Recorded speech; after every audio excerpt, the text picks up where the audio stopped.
So hi everyone, I am back with another video. All right.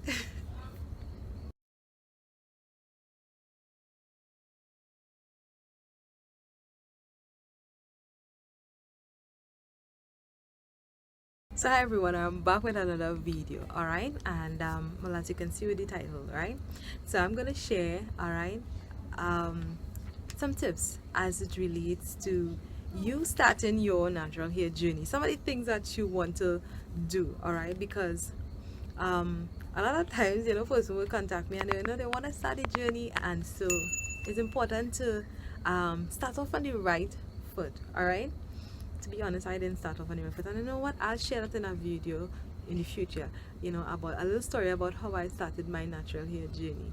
All right, I had to learn a lot of things along the way, a lot of things I had to learn. All right, so I'd say the first thing that you should do, all right, or should develop, is patience, because this journey is one that calls for patience, as well as we have to realize, right, that for some, going natural might be like a walk in the park, right? But for many of us, going natural is like a culture shock. And why do I say that? Because many of us do not know what our natural hair look like. I mean, from ages 4, 5, 6, 7, 8. I mean, and you could call the numbers. All we would have known was relaxers. All right.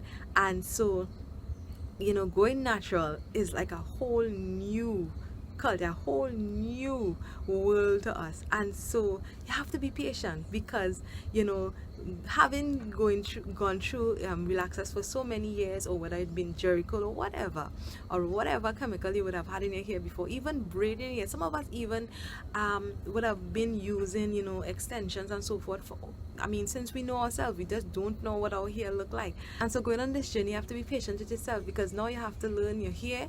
You have to try to understand what your hair needs and see how to work with it, because at the end of the day, no one knows your hair the way you know it. All right, so you have to be patient, and you also have to be patient with the rate in which your hair grows.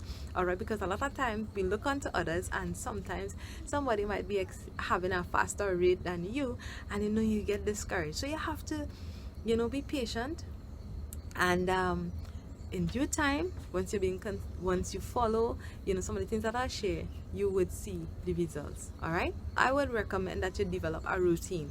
All right, now sometimes persons will contact me and they'll ask me, how often do you think I should wash my hair and so forth, and I don't really develop that for persons, because at the end of the day, your hair better than anybody else. Sometimes some of us, we may have to wash our hair and treat our hair every week, some persons every other week, some persons every 3 weeks, once for the month. I mean, you do what's best for you, and you develop a routine that is best for you. And number 3, I would say, I wonder if I was calling the numbers, but on number 3 right now, when you develop your routine, try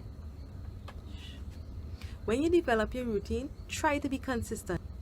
Consistency is very important. You need to be consistent. All right, sometimes we start off hot and we're ready to go, but then again, we're not consistent. So we have to be consistent. Once you develop our routine, be consistent with your routine. I mean, sometimes you may falter here and there, but I mean, you have to be consistent. You can't falter all the way. All right, you have to be consistent. Try. If you're doing it every 2 weeks, you're washing your hair, you're doing what you need to do that. All right, you need to moisturize your hair often, or you need to whatever regimen, whatever you put in place, you need to be consistent with it. All right, and I'd also say, and I always stress doing this, all right, you have to keep your hair moisturized, right? So even on the journey, at every stage, right, you want to make sure that you keep your hair moisturized. Sometimes, a lot of times, I see persons, they start the journey off, they may do the big chop and they moisturizing their hair, treating their hair real nice, and the hair is striving. But as it start to grow out, you start to become complacent. All right, so you have to continue, you have to be consistent. What you started at the ground level, you need to continue that all the way up. All right, and which number on now, boy? I think number 4. All right, so no, number 5. I think I'm number 5, right? I'll check after when I'm doing the video. Anyhow, all right, one of my tips I also share is, right, enjoy your hair at every level. Some persons, they want to go natural, but yes, you want long hair, and you're just waiting for that long hair, and you're not focusing on what is happening right now. You're not enjoying the hair that you have right now. Even it, I mean, listen, I did a big chop. I remember I did a big chop, and I enjoyed my hair when it was real short, right? Even to this point. So enjoy your hair at every level. Enjoy your hair at every level. All right, and find a style that works for you. You know, sometimes you may have to find a style that works for you, and try to be consistent. So another thing I want to say as well to on the journey, all right, some days when you're feeling tired, when you're feeling frustrated, I always say this: don't deal with your hair when you're feeling those sentiments. Try your best, and if you're feeling down or anything, take your break and then go and start at your hair again. As always, feel free to comment, feel free to ask a question, and so forth, and I'll try and get back onto you. I really hope that you found these tips helpful, and God bless. See you in my next video. Bye.